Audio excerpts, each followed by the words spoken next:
اعوذ بالله من الشیطان الرجیم. بسم الله الرحمن الرحیم. ما و شما را پیغمبری خدا برادرش میخواند، ما و شما را پیغمبری خدا فرزند میخواند. برای این ایمان ما و شما ایمان عجیب است. خدا خبر میدهد آن روز چنان روزی هست که فرزند برای کمک کردن پدرش هیچ قوت ندارد، هیچ شرایطی ندارد و پدر هم برای نجات دادن فرزندهاش هم هیچ شرایطی ندارد، بلکه یوم یفر المرء من اخی و امه و ابی و صاحبتی و بنی لكل امرئ منهم یومئذ شأن یغنی. بلکه خدا میگوید آن روز چنان روزی هست که تا جایی که پدر بالای سری فرزند خود سیله کند، فرزند خود در آغوش گیرد، تا جایی که فرزند پدر خود در آغوش گیرد، بلکه از یکدیگر جدا می شوند و می گریزند. پدر راه گریزش دیگر راه است، فرزند راه گریزش دیگر راه است، مادر راه گریزش دیگر راه است، دختری او دیگر راه را برای خود پیشه می کند. هر کس هر یک راهی را برای گریز برای خود انتخاب می کند.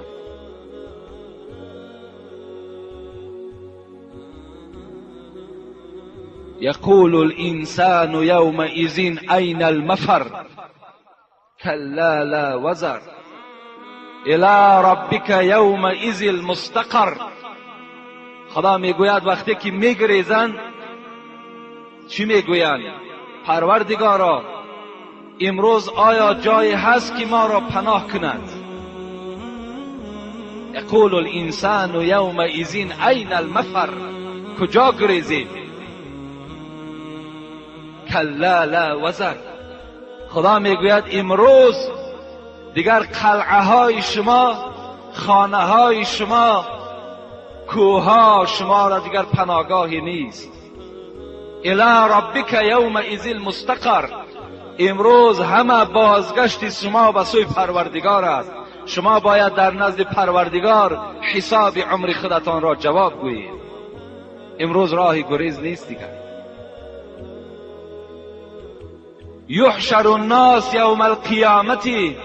پیغمبر خدا گفتند روز قیامت وقتی قبرهای شما تیکه تیکه می شود و شما از داخل قبر وقتی که بیرون می شوید، رسول اکرم نزد عایشه صدیقه این سخن را می گوید حفاتا عراتا مشاتا غرلا. پیغمبر خدا گفتند روز قیامت وقتی شما زنده میشوین و از قبر بیرون میشوین، شما حالت ده هستین که پایهای شما لیچ است، پایهای شما لوچ است، در پایهای شما هیچ پای افضالی نیست. عراتا، بدنهای شما لوچ است، در بدنهای شما لباس نیست. مشاتا، شما هیچ چیزی سواره در روز قیامت همراه خود نداره. غرلا، اشاره کرد به سوی مردها که شما در حالتی هستین که حتی ختنه نکرده شده هستین. اگرچه در دنیا ختنه هم کرده باشین، روز قیامت شما در حالتی میخیزین که شما ختنه ناشده هستین. حضرت عایشه صدیقه وقتی این سخن شنیدند، اون زنها چه زنهای مسلمانی بودند، یک ترس میگد وجود عایشه را فرا گرفت و گفت یا رسول الله النساء والرجال جمیعا ینظر بعضهم الی بعض. ای حبیبی خدا، شما گفتید که مردها و زنها همه در حالت عریان از جا میخیزند، یکدیگر را نظر میکنند. وقتی زنها با مردها که آمیخته باشند، این چی یک دهشتی هست، این چی یک بی‌حیایی هست.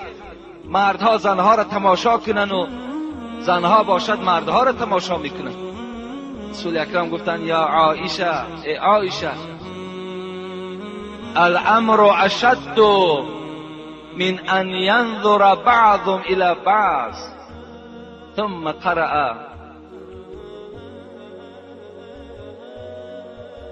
عایشه گفتند میگویی که زنها مردها را نظر میکنند، مردها زنها را تماشا میکنند. الامر اشد، آن روز گفت چنان روز دهشتی هست، آن روز گفت چنان روز هولناکی هست که انسان در پهلوی بدای خود را نمیشناسد کی هست و نظرم نمیکند. حتی اگر در پهلویش پدرش باشد و پدر نظر نمیکند، در پهلویش مادرش باشد و مادرش نظر نمیکند. آن روز چنان دشوار روزی هست که هر یک انسان با نفسی میگوید وای جانی خودم، وای جانی خودم، از نزد پروردگار نجات میابم یا نمیابم. و رسول اکرم آیه سوره عبسه را خواندند. این آیه عبسه را چنان تحلیل است که آن روز چنان روزی هست که شأن و یغنی شما را چنان یک امر مشغول میگرداند که شما به هیچ طرف نظر نمیکنید. اون چه امر است؟ اون چی فکر است؟ اون چی خیال است؟ اون خیالی هست که پروردگارا من نجات میابم یا نمیابم. آیا در گروه دوزخی ها هستم یا در گروه جنتی ها هستم؟ آیا در گروه بدبخت ها هستم یا در گروه نیکبخت ها هستم؟ هر انسان در این خیال آن روز گرفتار است. خدا رحمت کند صاحب تفسیر حسینی را، حسین وعیزی کاشفی هم این خیالاتی که در روز قیامت به ما و شما می آید در یک رشته نظم در آوردن که کشتی آمد در دریا شکست، تخته زان کشتی بر بالا نشست، گربه و موش بران تخته بماند، کارشان با یکدیگر پخته بماند. نیزی گربه موش را راهی گریز، نیزی گربه موش را چنگالی تیز، هر دوشان از حول دریای عجم در تحیر باز مانده خوشگلم. در قیامت این چنین غوغا بود، یعنی آنجا نی تو و نی ما بود. حضرت میگوید من برای شما یک ساده کرده یک مثال میارم که آن روز مثل که یک کشتی در یک دریا غرق می شود و یک تخته او بالای دریا می براید و در یک پهلوی تخته گربه هست، در یک پهلوی تخته موش است.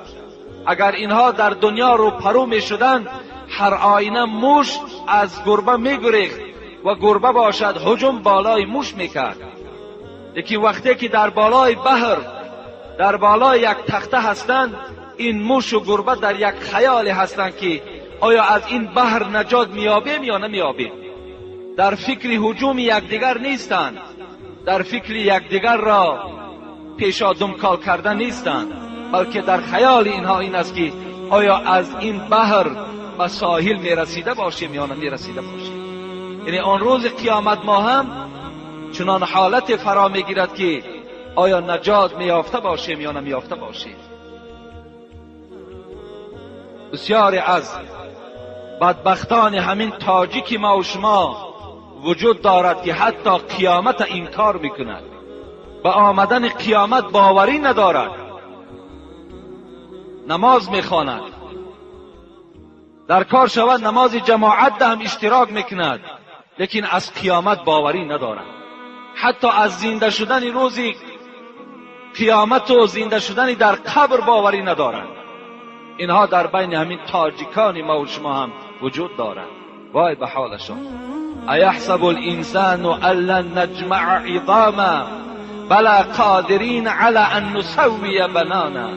این خداوند از بالای 7 طبقه آسمان ندا دارد، میگوید بعضی از انسانها گمان میبرند که این استخوانهای پوسیده اونها را ما جمع کرده نمیتونیم. بعضی از انسانها گمان میبرند که ما این استخوانهایی که 1000 ساله و 2000 ساله هستند اینها را زنده گردانیده نمیتونیم. لیکن خدا میگوید بلا قادرین علی ان نسوی بنانا، این پروردگار شما چنان قادر هست که حتی همین سرهای انگشتان شما را برابر میکنه. ان نسوی بنانا، این معجزه قرآن است. امروز اگر شما نظر کنین، اگر در دنیا 6.5 میلیارد آدم زندگی کند، سر انگشتان از یکدیگر با یکدیگر مانند نیستند. 6.5 میلیارد آدم، 6.5 میلیارد نوک انگشتان دیگرگون است. خطهایی که در این بالای نوک انگشتان هست، اینها دیگرگون هستند. بین در انسانها چشمهای مانند یافت می شود، دستهای مانند یافت می شود، قدهای مانند یافت می شود، لیکن نوک انگشتی مانند در دنیا وجود ندارد.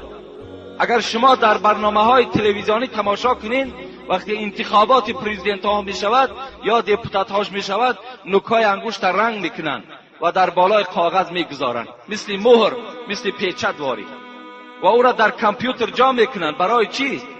برای چی کف دستی او را نمیگیرن؟ برای چی کف پای او را نمیگیرن؟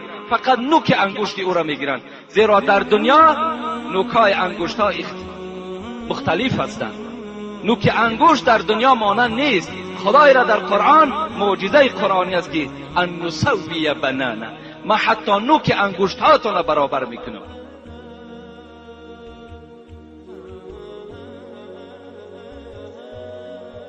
اون خداوند فریاد میزد است، ندا میکرده است. چی ندا میکرده است؟ ندا میکرده است که پروردگارتان را سجده کنید. یدعون الی السجود فلا یستطیعون. لیکن یک گروه انسان ها خداوند را در روز قیامت سجده کرده نمیتونند. خدا میگوید طایفه های هستند که خداوند را در روز قیامت، که روزی هست که فقط رحمت الهی در کار است، همان روز برخی از بندگان خداوند را سجده کرده نمیتونستند. برای چی نمیتونند؟ مفسران میگویند که همون انسانهای سجده کرده نمیتونند که میانهای اونها همان ستون مهره که امروز چقدر به آسانی خم و راست میشود، این ستون مهره ها یخ میکنند، یک لخت میشوند، دیگر راست میماند. سجده کرده پروردگار نمیتونند. برای چی نمیتونند؟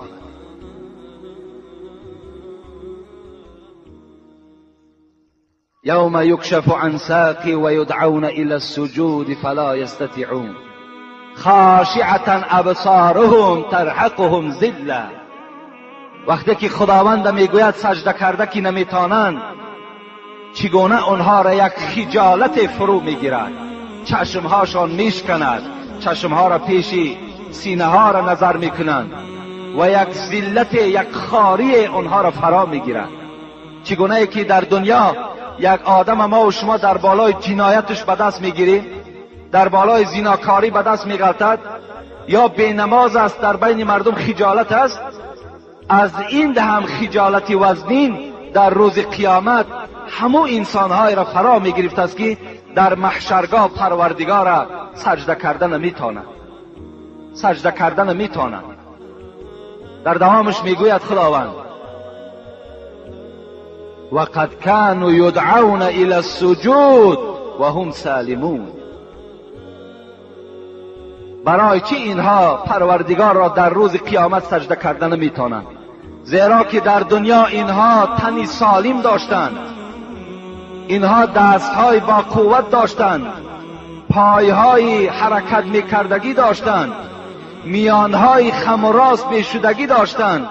لیکن در دنیا که خداوند اینها را به سوی سجده، یعنی به سوی نماز با جماعت دعوت کرد، اینها در دنیا که رد کردند، در قیامت اینها خدا را سجده کردن نمیتونند. ایرا مفسرات چگونه که یاد کردم، ابراهیم تیمی میگه یعنی الی الصلاة المکتوبه بالاذان والاقامه. همین و هم سالمون که خداوند میگه اونها سالم بودند، تنی صحت داشتند، لیکن در دنیا که خدا را سجده نکردن، ابراهیم تیمی میگوید که مراد از این سجده این نماز هست که از مکانی که اذان قامت گفته می شود همون نماز در نظر داشته است، یعنی نماز با جماعت است. سعید ابن مسیب باشد چی میگوید؟ کان یسمعون حی علی الصلاة حی علی الفلاح فلا یجیبون و هم سالمون. سعید ابن مسیب میگوید مراد از این سجده که پروردگار در این آیت خبر داد، این همون سجده هست که مؤذن فریاد میزند حی علی الصلاة، بیایید به سوی نجات، حی علی الفلاح، انا در همین مسجد نجات است، انا در همین نماز با جماعت نجات است. فلاح از کلمه نجات است. در اینجا شما نجات میابید، در اون خانه نه. بعضی از بیخیردان موی سفید است، ریشش مثل کفن واری سفید است، امروز یا فردا خبر مصیبتش میرسد میگه در خانه هم که خانه باکی ندارد. شرم به تو باد. این نصیحتی پدرانه تو اگر این باشد، خودت در روز قیامت پروردگار را سجده کرده نمیتونی.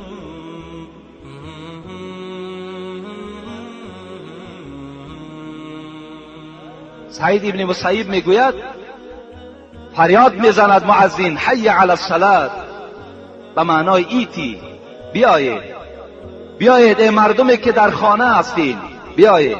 برای چی میگوید حی علی الصلاة؟ فریاد زده ایستاده است خیزید از خانه ها را ترک کنید. در خانه باید زن نماز خواند، در خانه باید نماز سنت خوانده شود، نماز نافله ها خوانده شود، برای فرض نماز در مسجد خوانده شود. حی علی الصلاة، بیایید به سوی نماز. حی علی الفلاح، انا در همین نمازی که در جماعت خوانده می شود، سعید ابن مسیب میگوید خداوند میگوید که انا در همین نماز چی است؟ نجات است. میشنوند صدای اذان، میشنوند. یا امروز صدای اذان شنیدن شرط نیست، در محله که مسجد هست باید که در همون محله تو میشنوی نمیشنوی نمازت باید با جماعت خوانده شود. حضرت کعب الاحبار حضرت گفتن والله گفتن ما نزلت هذه آیه فی الذین تخلفوا عن الجماعه فأی وعید اشد من. حضرت کعب الاحبار میگوید این آیه‌ای که در سوره قلم است که ما تلاوتش کردیم، قسم به خدا میگوید سبب نزول این میگوید فقط و فقط در حق آن کسانی هستند که تخلفوا عن الجماعه، از جماعت بیزاری میطلبند، از جماعت پرهیز هستند، جماعت را بد میبینند، در جماعت اشتراک نمیکنند. قسم به خدا میگوید این آیت فقط و فقط در حق اونها نازل شده است. ایرا کعب الاحبار در تفسیر انمین آیت میگوید و حضرت میگوید از این آیت را دیده برای آدمانی که نماز جماعت را ترک میکنند دیگر وعیدی سخت در قرآن وجود ندارد. امروز با این قدر شرایط، با این قدر حالتهای خوبی که در ما هست، اگر ما و شما نماز ترک کنیم، اگر ما و شما نماز جماعت نخوانیم، ما و شما را هم تا آشکار میکند که شما مسلمان کامل نیستین، شما زمانه ساز هستین. تا دیروز یک زمانی بود که آمدن مسجد جنایت بود، برای تو یک بانه بود که مرا حکومت نمیگذارد، در قانون ممکن نیست. امروز الحمدلله چنان راهبری داریم که عدلش تمام جمهوری ما و شما را فرا گرفته است. مرحمت، رفته در مسجدها تا نماز تا نخوانیم. قانون برای ما و شما امروز هیچ مانعی ندارد، هیچ صدی راه نمی شود، فقط ایمان کامل در کار که تا که سنت پیغمبر تا ترک نکنی. صوفی علیه را خدا رحمت کند در رشته های نظم میگوید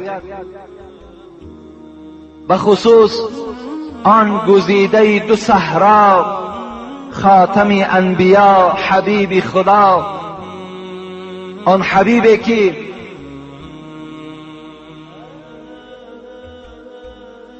سروری هر دنیا نصیب اوست. این حبیب خدا را حکایت میکند وقتی آخر که ماند از پا باز، گوش او را رسید بانگی نماز. این ترجمه و تحلیل حدیث پیغمبر خداست.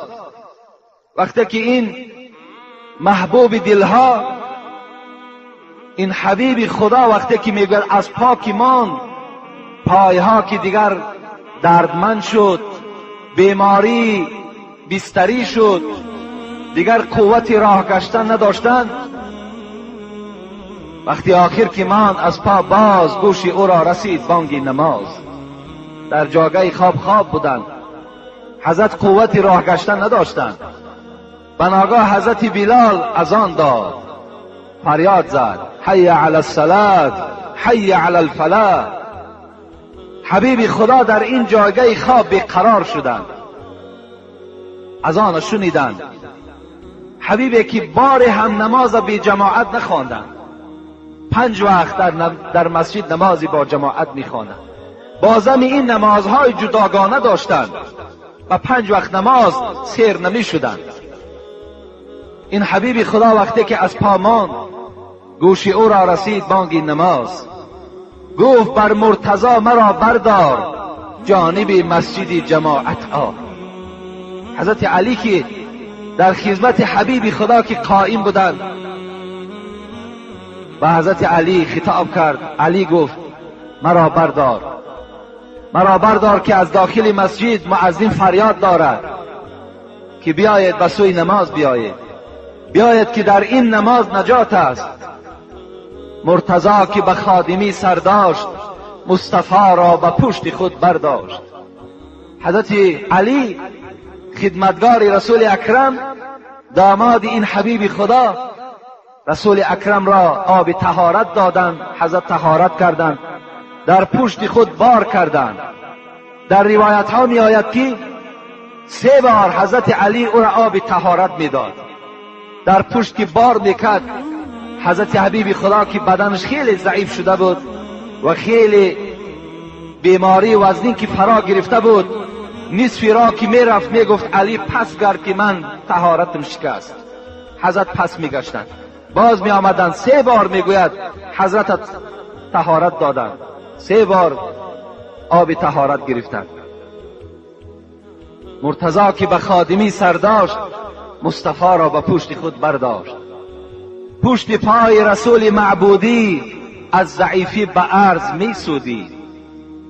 حضرت میگوید وقتی که برداشتن حبیب خدا گفتن در بعض روایت که ای علی مرا آنقدر بردار که پایهای من در زمین شکیده رود، تا که آثار قدم من در نزد پروردگار ثواب دارد.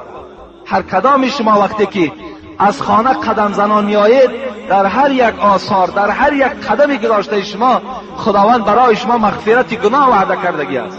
این حدیثای صحیح پیغمبری خدا. حضرت گفتند که مرا آنقدر بردار که پشتهای پای من در زمین شکیده رود. اون زمانها این گونه رسته های تازه و آباد نبود، اون زمانها قمزار بود، اون زمان از خس و خاشاک خالی نبود. پشت پای رسول معبودی از ضعیفی به عرض می سودی، از گرمی زمین میگوید صوفی اللیار که پشت پای حضرت سخته با چنین مهنت و مشقت و درد و جماعت ادای طاعت کرد. با این قدر مشقت، با این قدر کلفت، حبیب خدا در بالای بستر خواب نکردند، بلکه جایگاه را ترک کردند. آمدن قوت ایستادن نداشتند، گفتند که ابوبکر صدیق پیش در آید. ابوبکر صدیق پیش در آمدند و حبیب خدا از پس او نماز خواندند. در این گونه حالت وزنین رسول اکرم نمازی با جماعت ترک نکردند. از این خاطر صاحب مختصر خدا رحمت و مغفرت کند میگوید الجماعت سنت مؤکده. جماعت سنت مؤکده هست. اگر شما قدرت داشته باشین، اگر شما شرایط آمدن مسجد داشته باشین، لکن بازم این مسجد نآیین، شما ترک سنت مؤکده کردین، شما در نزد پروردگارتان گناهگار میشوید. ببینید امروز چنان امت اسلام را یک تنبلی، یک غفلت چنان فرا گرفته است که اگر ما و شما را 1 کیلومتر یا 2 کیلومتر اگر معرکه خوردن باشد، قوت داریم، شرایط داریم، میریم. برای نفس، برای سیر کردن نفس میریم، لیکن برای که نماز ما در مسجد خوانده شود و این عمل ما طبق گفته حبیب خدا شود، این ما و شما رد میکنیم.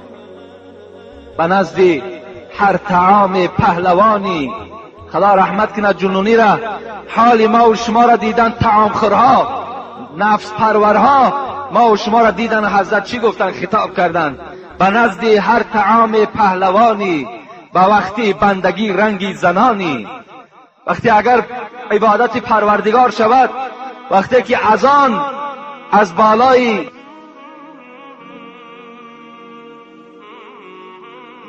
هر حال چکار میکنین؟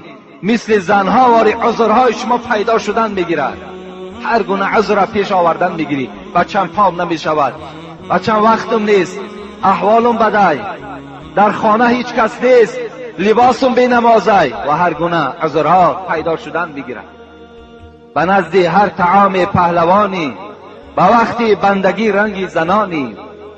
روی کوها به عزم بیل دسته، به مسجد می شود پایت شکسته. همه جا می رای، مثل گاواری خوراک تک خورده می تانی. تمام دنیا را اگر بارد کنن، بار دنیا را کشیده می تانی.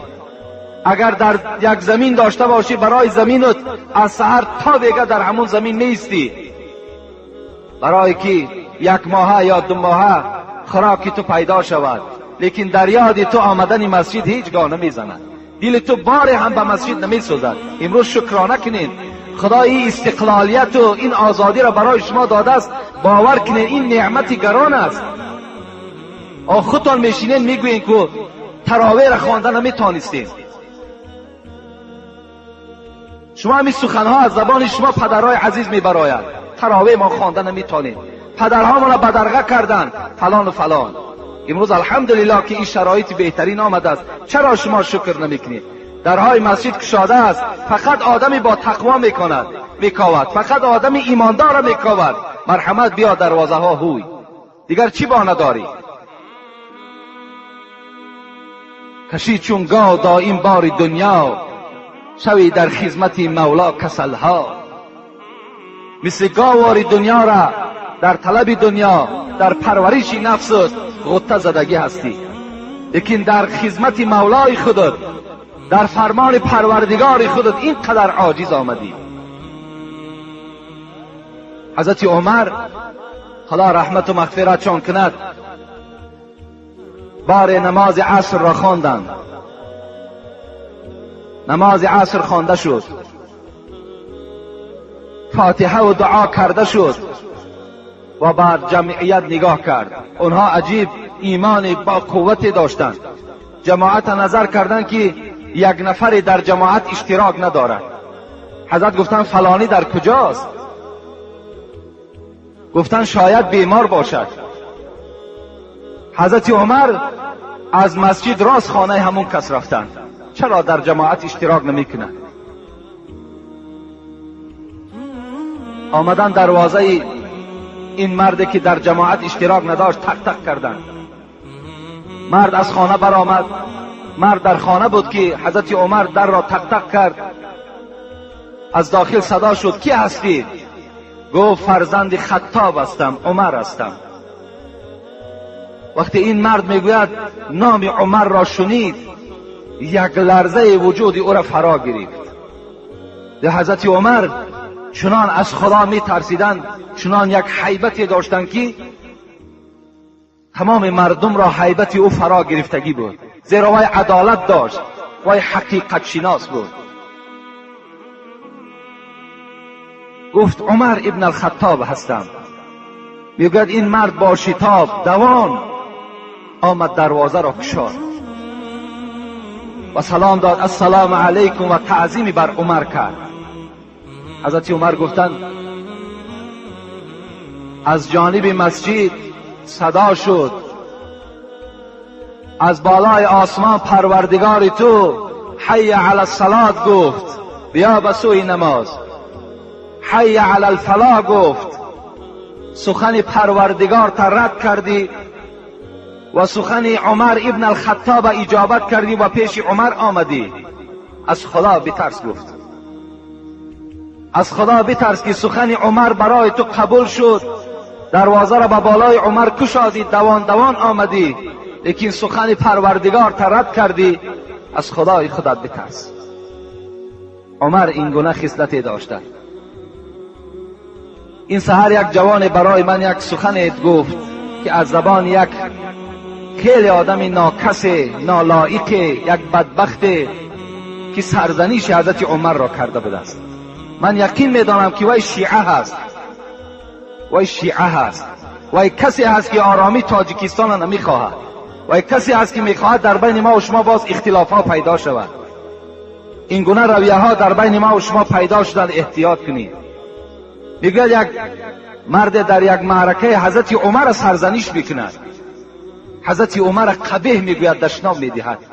ای انسان، تو با خبر باش که حدیث بخاری و مسلم است.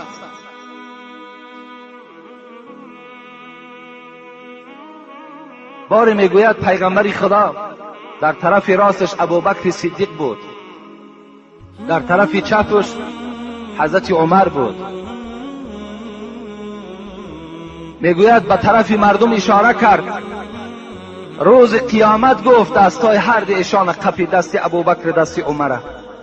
روز قیامت گفت از قبر ما هم چنان میخیزیم، با عمر و با ابوبکر میخیزیم. این یک شرف است که در پهلوی پیغمبر خدا ابوبکر خوابیده است، امروز در پهلوی پیغمبر خدا عمر خوابیده است. این شرف است. ان الله جعل الحق على لسان عمر و قلبه. پیغمبر خدا را حدیثش است که خداوند حقیقت را در دل و زبان عمر نهادگی است. ای عمر گفت چنان حیات به سر میبری که یک رفیق در حیاتت نمیابی، زیرا تو حقیقت گو هستی. چنان حقیقت داری که یک رفیق را تو در دنیا صاحب نمیشه. این خصلت های خوبی عمر بود. چگونه همین انسان زبانش گشاده میشود، عمر را سرزنش میکند، ابوبکر را سرزنش میکند. خوش به حال همون جوانی که در همون حالت دندان این بدبخت را میشکند، خوش به حالش. بار حضرت عمر میگوید شب بود، اون حضرت از تمام اهالی مدینه خبر میگرفت، شب خواب نداشتند. آیا برای اونا خواب شیرین نبود؟ خواب شیرین بود، لیکن از قیامت میترسیدند، حق رعیت پایمال نمیکردند. شب بود. میگوید عبدالرحمن ابن عوف میگوید همراه من بود. شب وقتی در کوچه های مدینه میگشتیم، نگاه کردیم که در یک گوشه مدینه یک علاوه میسوزد. عمر گفت این کی باشد در این نصف شب؟ وقتی نزدیک آمدیم نگاه کردیم که یک زن 4 فرزند دارد، فرزندهاش گریه دارند، با آواز بلند میگویند مادر جان گرسنه ماندیم، مادر جان گرسنه ماندیم. عمر وقتی صدای این نگاه تفلکا را شنید، عبدالرحمن میگوید دیگر طاقت نکرد و از این مادر پرسید در این دیگ چی داری؟ گفت در این دیگ آب دارم و در داخلش یک چند دانه سنگ را پرتافتم و این فرزندها را فریب داده ایستادم که الحال خوراک شما تیار می شود، الحال خوراک شما تیار می شود. شاید که اینها را خواب برد، لیکن خواب نمی برد. این مادر میگوید عمر را نشناخت، ندانست که این عمر است. حضرت میگوید دوان عبدالرحمن را گرفت و با بیت المال آمد میگوید یک مقدار روغن و یک مقدار عسل و یک مقدار آرد را گرفت و آمد. میگوید خود عبدالرحمن میگوید حضرت میگوید آمد که الک آتش خاموش شده است، خود میگوید علاو میکرد، پوف میکرد، از ریشه های مبارک میگوید دود بیرون میشد، گلوی مبارک میگوید دود فرا میگرفت، پوف میکرد، علاوه این دیگ را در داد. خود با دست خود میگوید یک آتله تیار کرد و در پیش این زن و کودک ها گذاشت. این زن گفتن که خوش به حالت، گفتن ای مرد، گفتن کاش که در جای عمر تو میشدی و این مدینه و این خلافت مؤمن ها زیبنده تو بود. گفت چرا عمر در تخت خلافت نشستگی است؟ عمر میگوید گفتن ای مادر، گفتن این شهر کلان است، عمر به همه این نمیرسد، عمر از حال همه شما درکدار نمیشود. میگوید وقتی خوراک دادن همین عمر امیر المؤمنین وقتی میگوید نگاه کرد که کودکا خوراک خوردن، سیر کردن، خواب کردن، عبدالرحمن میگوید یک سنگ کلانی بود، از پس همون سنگ نگاه میکرد کودکا چگونه خواب هستند. وقتی اونها را در حالت خواب دید میگوید پس گشت آمدن و میگه به این مادر اعلان کرد که سحر به مسجد بیا، اونجا من برای تو عمر را نشان میدهم که عمر کی هست. عبدالرحمن ابن عوف میگوید وقتی که ما سحر بامداد خواندیم نگاه کردیم از دروازه همان زن با همراه کودکا در آمد. وقتی عمر را میگه در محراب دید و مردم همه مراجعت دارد امیر المؤمنین امیر المؤمنین، این زن میگوید خجالت شدن، گفتن ای عمر، گفتن مرا ببخش که من شب خیلی شما را سخنهای درشت گفتم، سرزنش کردم. عمر گفتن نه، گفتن این سرزنش نبود، تا بروز گفتن حضرت عمر من خواب نداشتم، تا بروز گفتن من در گریه بودم که حال شما را در قیامت چی جواب میگویم. و میگوید گفتن ای مادر از من راضی شدی؟ گفتن راضی شدم.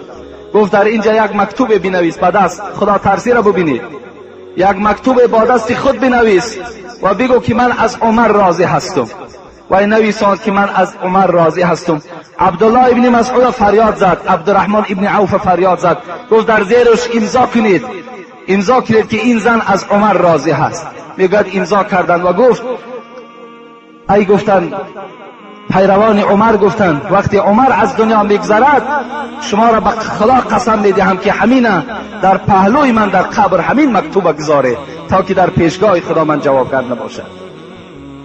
عمر چگونه شخصیت بود، این گونه خدا ترسی داشت. این نجس ها و این بدبخت هایی که عمر امروز ملامت میکنن خودشان چی خدمت کردن؟ خودشان کی هستن اونها؟ اگر اونها را تفتیش کنیم باور که یگان حرامی هست، وای از بلد زنا هست، وای حلالی نیست، بار هم وای بدبخت دو رکعت نماز تهجد در شب خواندگی نیست، یک آدم نماز خوان کردگی نیست، میخیزن عمر سرزنش میکنن. در این مسئله ما و شما احتیاط باشیم.